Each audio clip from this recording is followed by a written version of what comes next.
Sorry, உங்க கால் பார்த்தேன், திருப்பி கூப்பிடணும்னு நினைச்சேன், டைமே கிடைக்கல. டைம் இல்லைன்னு சொல்றது தான் உலகத்திலேயே மிகப்பெரிய போய். என்ன நினைச்சிட்டு இருக்கான் இவன்? உண்மைதான், ஒத்துக்கிறேன். டைம் மேனேஜ் பண்றது கொஞ்சம் கஷ்டம் தான். அதை சேவ் பண்றதுக்கு ஒரு 5 டிப்ஸ் சொல்றேன்.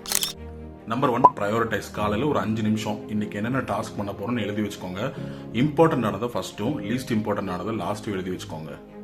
Number 2, distraction control. ஃபோன் தான் வில்லன். நோட்டிஃபிகேஷன் ஆஃப் பண்ணி வச்சிருங்க. 80% ஆஃப் த டைமை சேவ் பண்ணிடலாம்.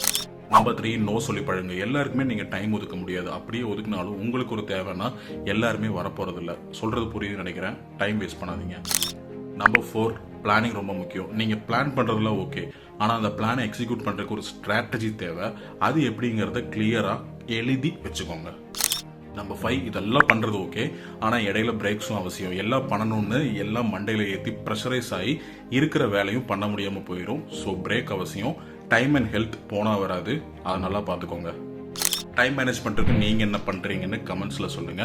இதை பத்தி தெரிஞ்சா லைக் பண்ணுங்க, தெரியலனா ஃபாலோ பண்ணி தெரிஞ்சுக்கோங்க. கண்டென்ட் பிடிச்சா சப்ஸ்கிரைப் பண்ணுங்க.